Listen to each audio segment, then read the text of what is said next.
Well, good afternoon, everybody. Hope everybody's well. Yes, I noticed that I am a little late today. You probably noticed that as well because you saw that I said I was going to start this live session at 4 o'clock. Well, let me tell you, the reason I did not start at 4 o'clock is because I was busy painting. As you can see here, I decided I'm just not even going to change. Okay, I was busy painting a ceiling in my daughter's bedroom because they're coming, home for Thanksgiving. And I wound up just sitting on the couch and I wound up just falling asleep. That was it. That's why I'm late. I wound up just falling asleep on the couch because I had been painting this ceiling, what it feels like, for all day. But I am here today to talk to you about another great episode I had with students playing Castles and Crusades, teaching them the good stuff, and we'll get into that. Hello, good evening, good afternoon, Death Angels, Shadow, good to see you. Mark Genre Mixer, good to meet you. Good to see you. So yeah, I know nobody's ever done that. Nobody's ever just gotten tired. East Tennessee in the house. Well, good to have you guys. Like I said, I'm not going to be long today. I do apologize for falling asleep. I am of a certain age where if I work, longer than 4 hours, I need a nap. This is the way it is. And I said, look, I'm just going to show up in my paint shirt and paint pants, and that's what we're going to do. So let's go and get into today. I am running, I went back and I'm playing with middle school boys. I had intended to run Castles and Crusades. This is my second time running it for middle school boys. So when I've been running it, for those who don't know, I have a part-time job working at the Boys and Girls Club as the Teen and Outreach Director. So I go to various programs and I run various clubs and I run program for them. And I was supposed to be running for the girls. The girls had a party that day of some kind. So the boys said, hey, we'll play again. And it was an outstanding session, I have to say. Not because of me, by the way. It had very little to do with me. Because the adventure I was going to run for the girls, I decided I'm not going to run for the boys, and I probably should have. This is like random. The first thing I did with the boys, it was just a random encounter. Not even a random encounter. It was just like, hey, you walk into, if you watch the previous video, you walk into a town, it's boarded up, and suddenly you find the undead. So rather than continue with that, I said, well, I'll try something new. I'll just start something else. I'll let them play a different character if they want. Let them get a feel for it. And I said, well, okay, so they're going to go. And I got this from, if you go, it's called you've heard the 5-Room Dungeon. And 5-Room Dungeon is just the PDF I got from the site. Let me make sure I have the site correct before I tell you what that is. But I just said, I'm going to pick something random here, and I'm going to say, well, let's go ahead and try to run it for them and just see what happens. Keep it small, right? I have no idea what is going to happen. So, and it's John, let's see. 5-Room Dungeon. Let's see. I think it's roleplayingtips.com. I want to say. Yeah, it's roleplayingtips.com, and you can get a PDF from them. It's a free PDF. I think if you sign up for their let's see here. If you sign up for their newsletter, you can get a bunch of 5-room seeds. And I went ahead and I had that, and I said, well, I'm going to look that up. And it's a really simple scenario. And let me tell you the first thing about these kids here. You do it all the time. I'm in my 50s. Yeah. I've been in my 50s for a little while. And yep, interested out. Game focus on attributes and not skill checks. Yeah, that's correct. And the first thing that I am impressed with these middle school boys, they just wanted to go. This is a dungeon. I took them into their first dungeon, I guess. And it was underneath a waterfall. And by the way, these kids didn't ask what we're doing. These kids didn't care about what the mission was. They didn't ask me what the goal was. They just said, okay, we're going. I just put the scenario in front of them, and they said, yes, that is what we shall do. And I just found that to be a very cool aspect, that like they didn't care if it was a whole adventure. We played for an hour, 15 minutes, I think. And middle school boys are middle school boys. There's lots of arguing over characters. Which miniature do I want? Those kind of things. So it takes a little bit of time. Plus, I had 2 new students join. So now I got 5. If I had the original 3, it would not have been as hectic. But now I have 5 middle school boys, and they are all in on it. And I'm going to ride the train for as long as their enthusiasm lasts. Because I feel like that, but once again, they did not care what they were doing. They didn't care. All they knew is that they were going to go get some gold. They were like stoked. We're gold. Yeah, let's go get some gold. And I just found that refreshing, that I didn't have to explain to them anything. I didn't have to build the story. I didn't have to tell them nope, you're outside of a waterfall. And the first thing they had to do was they had to get past a water elemental and it was part of this, it was just kind of like outside. It was like a guardian, and you had to offer the water weird. And they were offering it things like candles or torches, and the water weird was like offended. Like, how dare you offer me, fire things. So they finally figured out that they're going to give their water, right? Their water jugs, their canteens, those kind of things. So they made an offering. They managed, and had they kept going though, the water weird was going to be weird with them, and was gonna attack or cause trouble for them. And so we take them down. I'll kind of show you where we're at here. Let me show you this picture here. So here they are going down the stairs. Let me see if I have another. No, let's go back here. I didn't take a picture of just things. So I'll just tell you, they're on these stairs. I don't know if you can see right here. They're on these stairs. And I made them just do a check just to make sure, everybody's going to be fine. The water's slippery because there's water coming in from the waterfall. This is a very damp, water-filled dungeon type of thing. So they wound up taking and some fell and some slid down the stairs. They slid down. Nobody got hurt. Nobody lost any points. I think maybe one person lost 1 point of damage because they hit pretty hard. And the thief here, who is the new guy, I said, he says, what would you like to do? He says, well, I'll go up ahead. And I think he said check for traps, but I don't know if he said that or whether or not I told him. I think I told him, well, do you want to check for traps? Once again, this is all educational. This is all just me teaching and helping them learn the ropes to some degree, right? I'm trying to help them understand how things work or what the questions they should be asking, right? Things, and we'll get into it. So he says, well, I'll come check for traps. He goes to the end of the thing. This is a two-way. It goes this way and it goes this way. So I say, yes, you do. In fact, he rolled to find the trap. And this brought great joy to me. When they roll really high and they succeed, the whole table erupts. They are thrilled for each other when they roll well, just like adults around a table are thrilled that they are rolling well.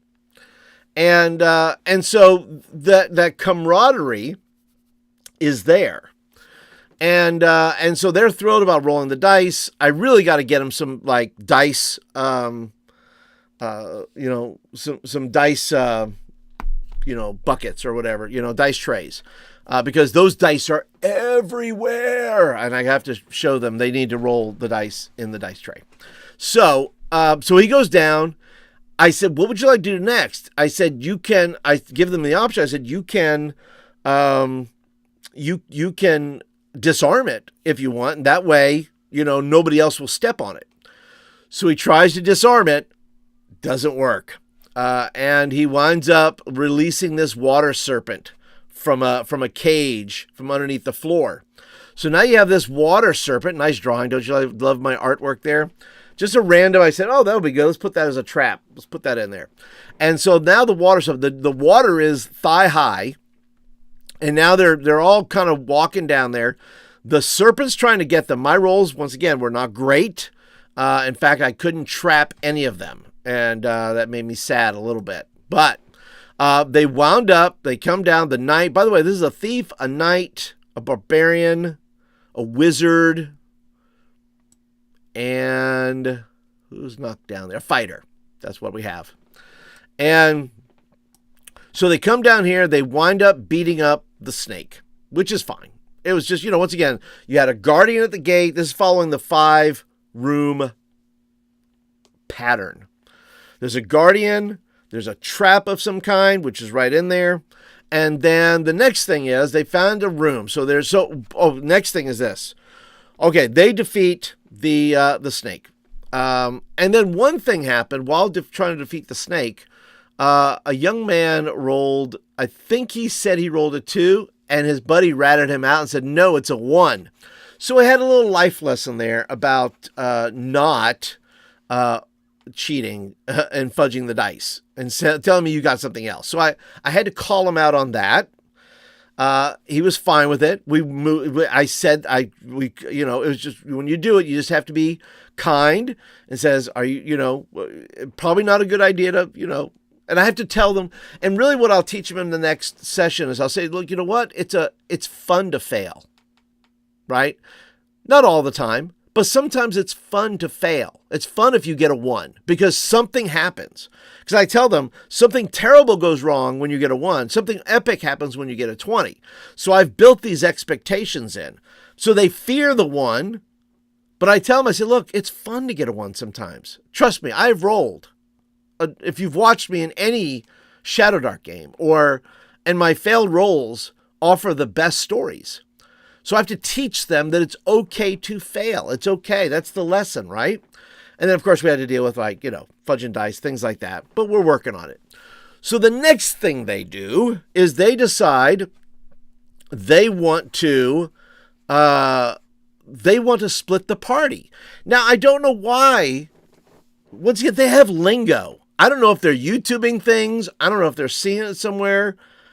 I don't know. I don't know where the lingo is coming from. Maybe they're doing research without me, and that's fine.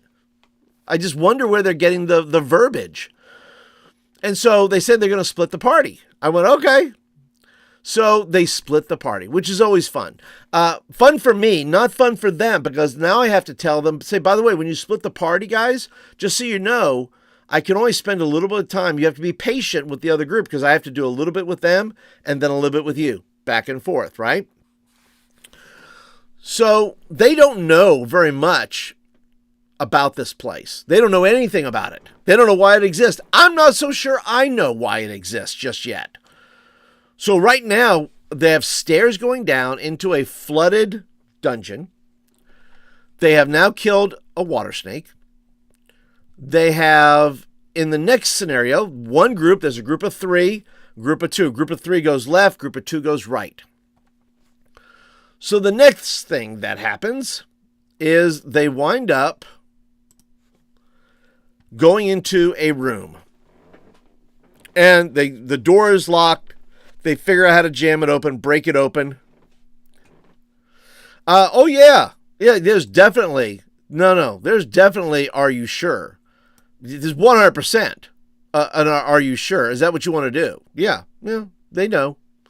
And I also agree that failures are the stories you remember forever. 100%. Agreed. Also, Death Angel says, do you find kids are more receptive with miniatures? I've always played since 85. I have used VTT for running in-person games, though. Okay. I've always played TO. What is TOTM? Refresh my memory.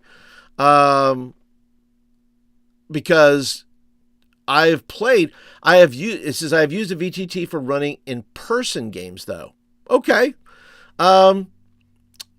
Yeah, I find that kids are fascinated with the miniatures. It somehow embodies, I think it gives them some sort of embodiment that it's a 3D real thing, right? I can move this. I can move this around. I can do things with it. And so I think they do. Theater of the Mind, excuse me.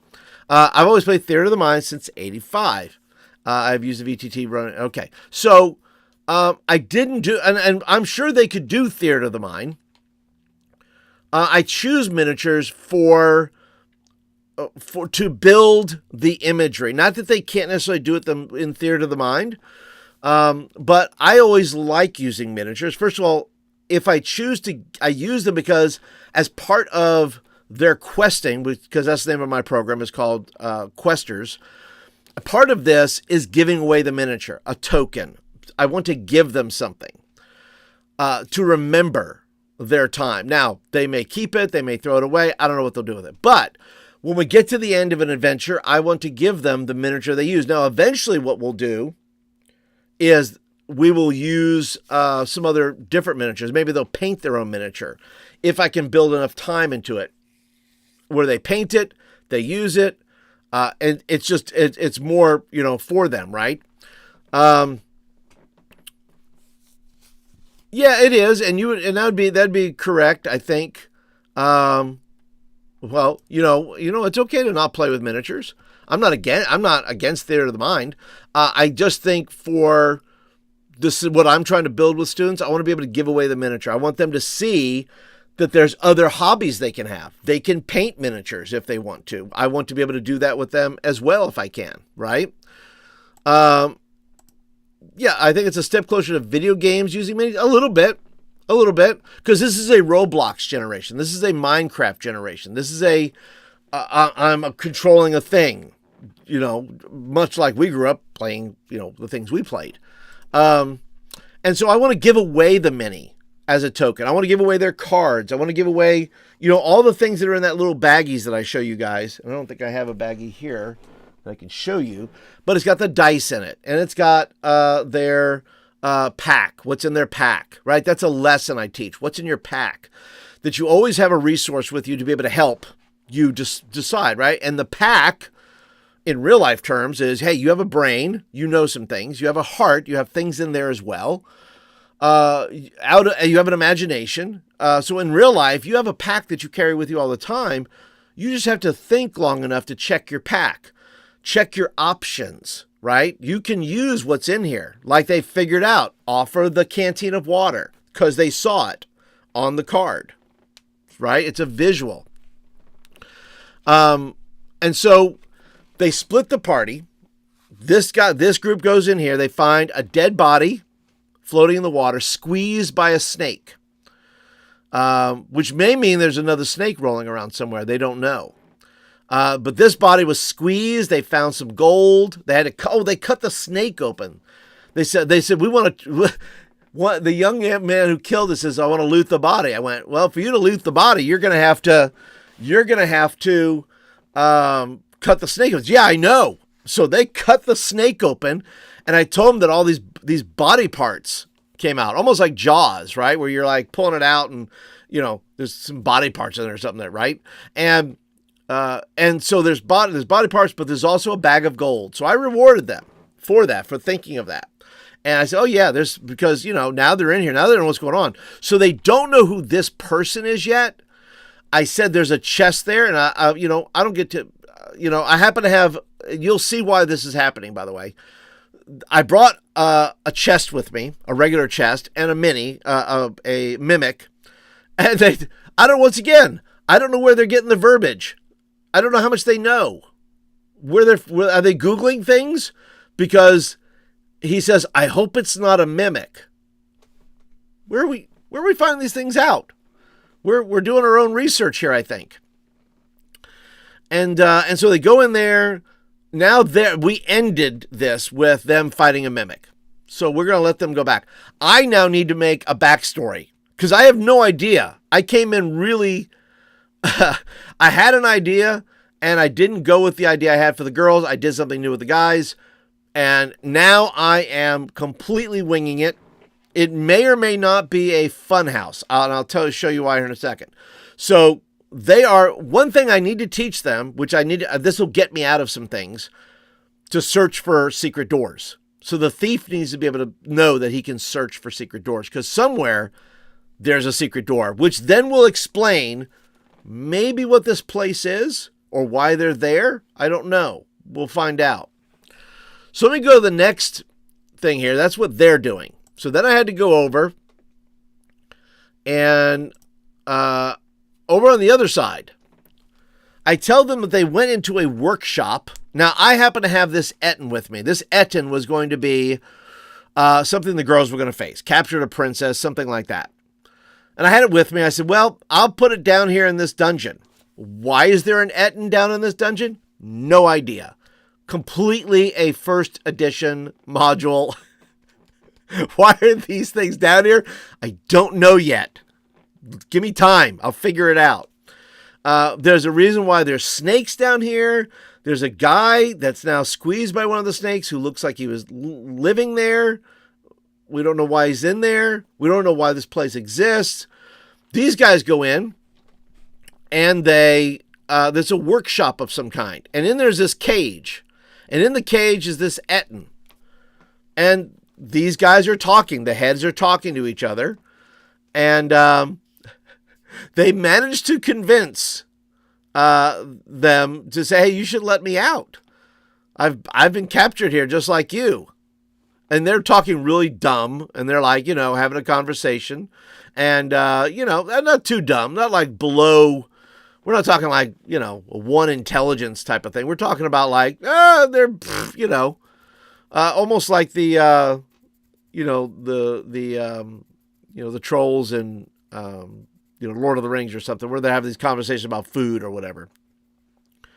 And so they are, at this point, they're looking around the room, looking for tools, items to put in their pack, those kind of things, which is good. I want them doing those things. I thought they did a great job of running with the scenario.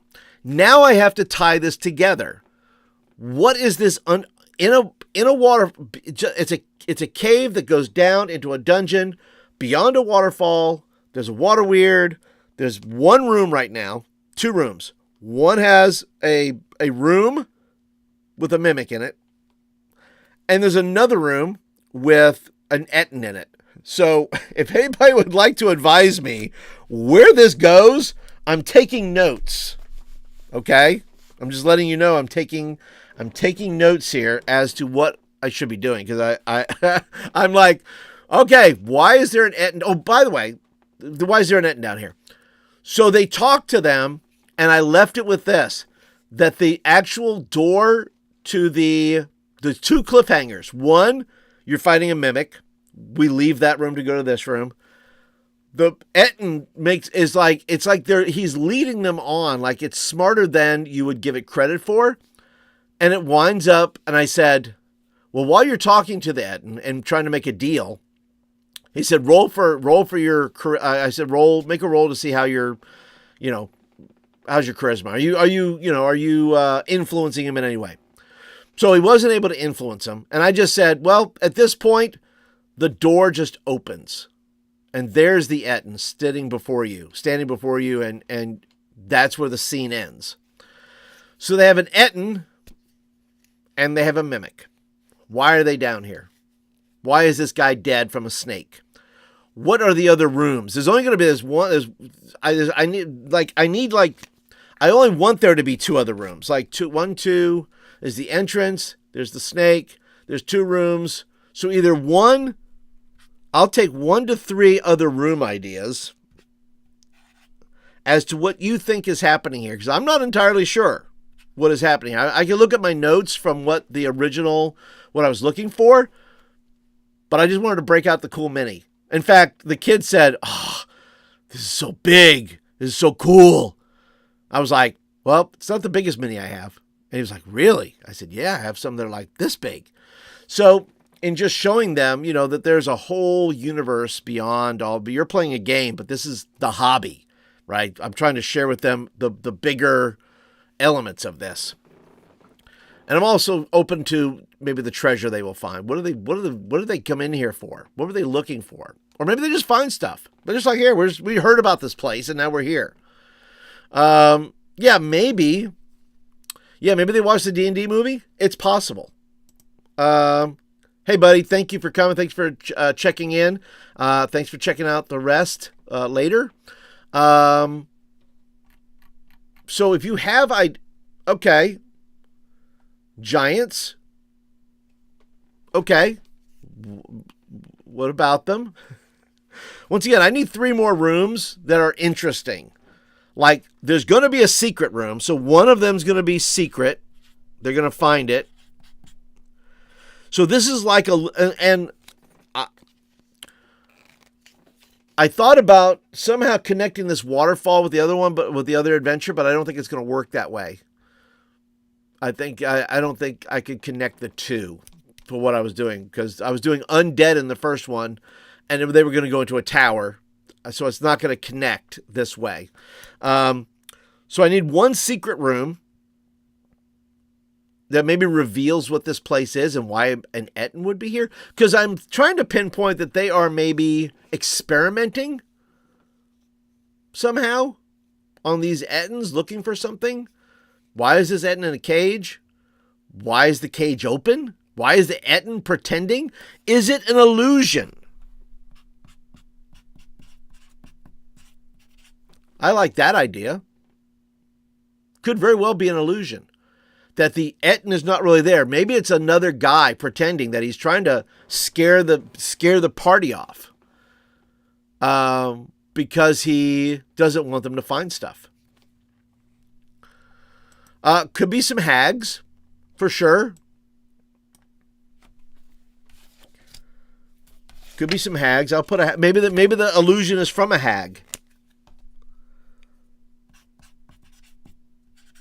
Who is the guy that got killed, though? Who is that? Maybe it's an adventurer.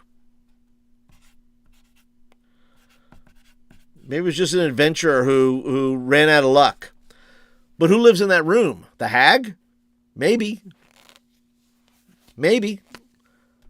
Doesn't look like a hag headquarters. I don't think a hag would be under. Maybe they would.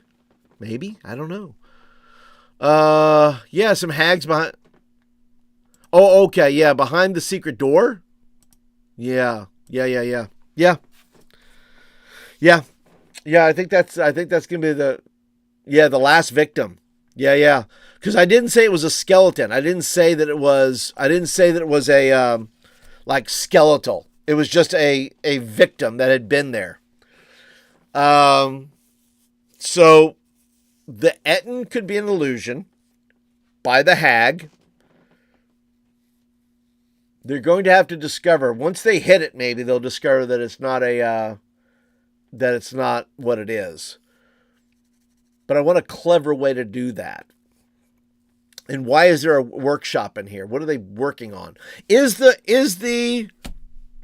Ettin mechanical?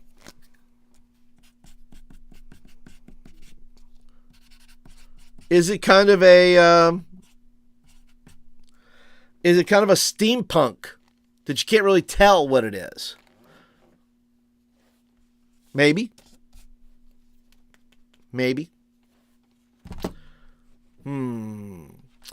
Anyway, I feel like I'm just iterating here. I'm just going through some ideas. These are good.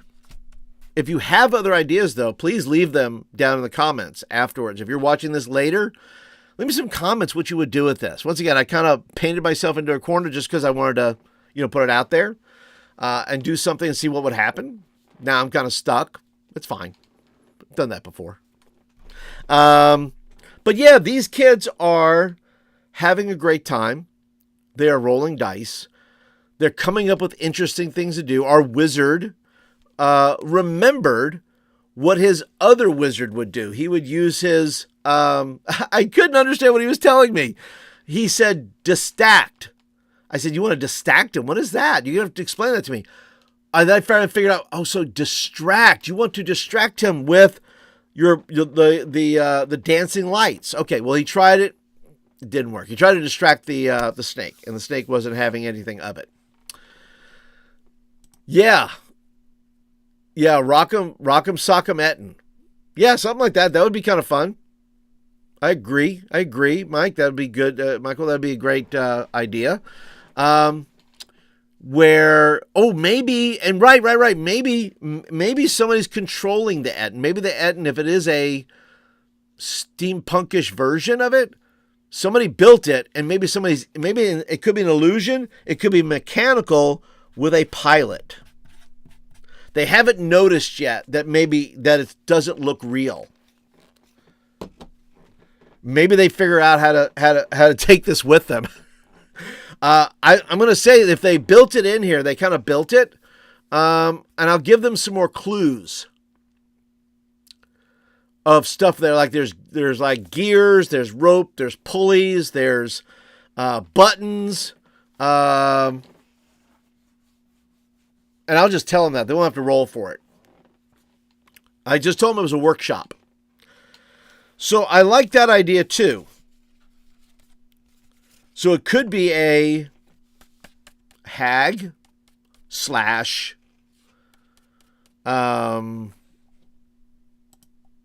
artificer. Hag slash artificer. We'll put artificer. We'll put, because that's a possibility.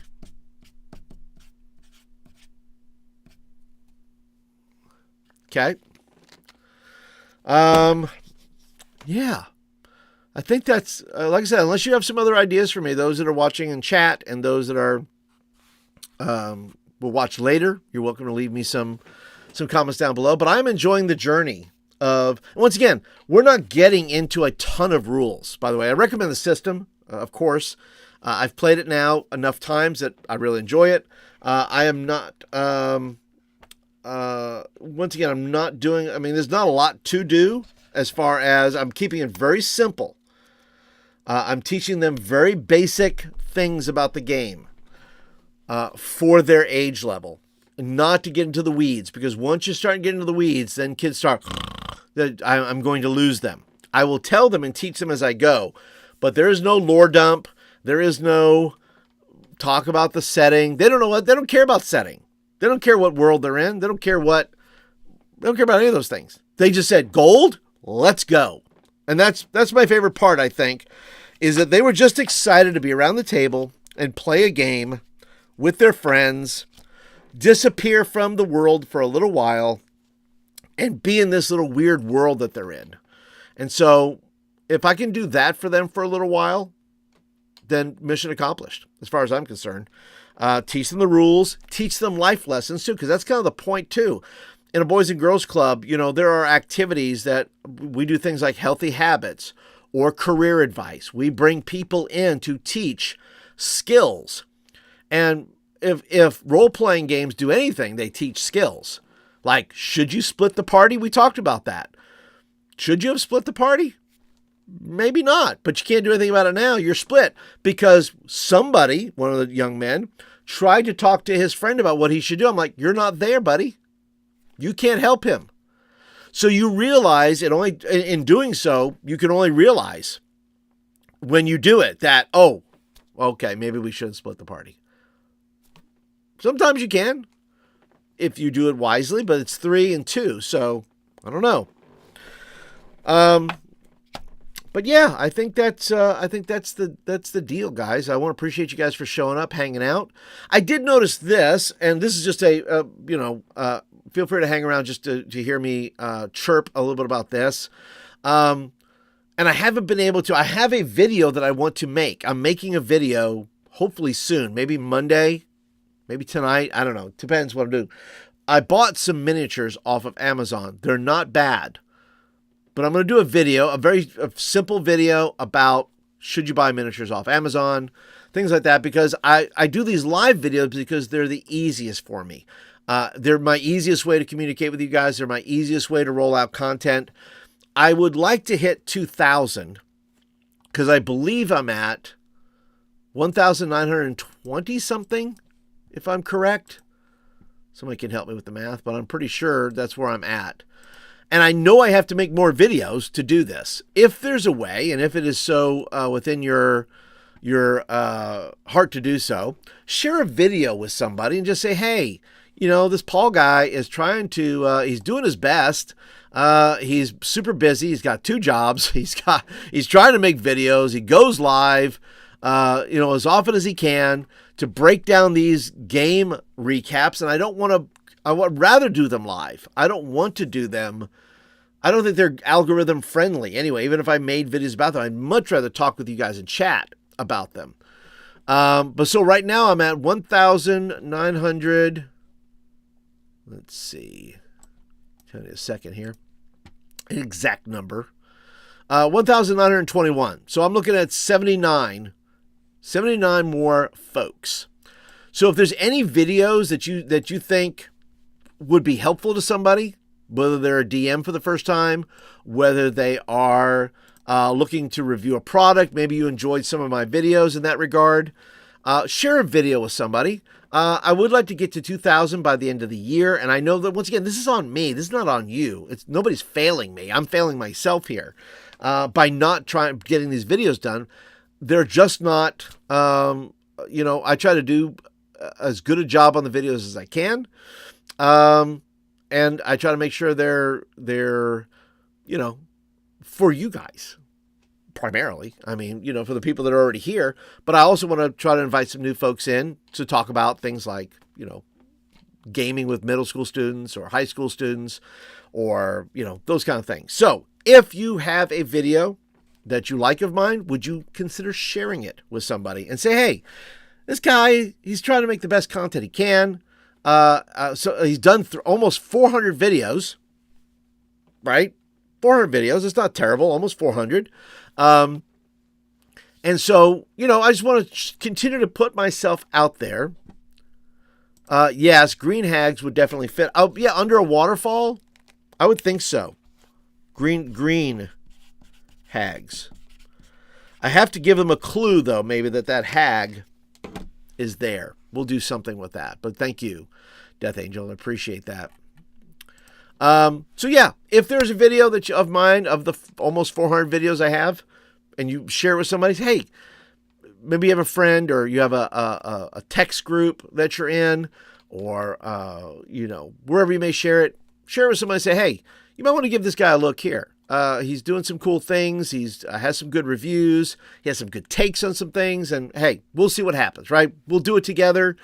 See where it winds up by the end of the year, right? Nobody owes me anything. I'm just putting it out that if you should choose to share a video with somebody, that way I can get it out there, and hopefully some more people subscribe, because I would like to reach more people. I haven't talked about this in a long time, by the way. My Crit Happens zine, which is still over there on drive-thru. You can get, I have, I think, 20, I'll call it Canon 1, has all the initial stuff. I have one sandbox adventure, and I am, believe it or not, working on an adventure that's going out to members. So that is taking me a long time, but I think I have the framework for it of how I'm doing it, as well as expanding lore within the world of Kriash, and so yeah, so I'm working on it. So I want to let you know, just as people that are viewing, if you're a member, whether you're a member or whether you're just a subscriber, hey, I'm working behind the scenes. I am fitting in little things as I can, and just trying to keep going. So anyway, I think that's it for today, guys. I want to thank you guys for hanging out. Thanks for being a part. Be sure to go and click the thumbs up button. It tells me you like the video and you want more of them. And then once again, share a video with somebody and say, hey, put it in your text group, put it in a message board, put it on, on X.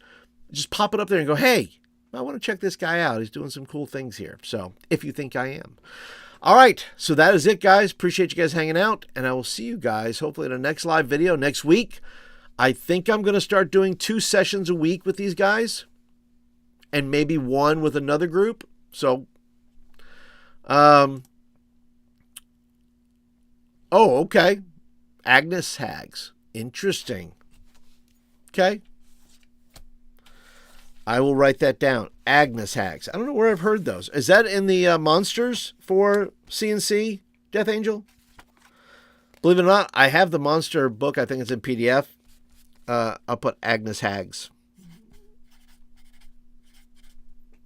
Okay. I have to put a clue there somehow that the hag is there. So, anyway, I think that's it for today, guys. I think you give me some great ideas, and I will catch you guys in the next video. Otherwise, I'm going to go back to painting. Not napping. I'm going to go back to painting. And I'll see you guys in the next video.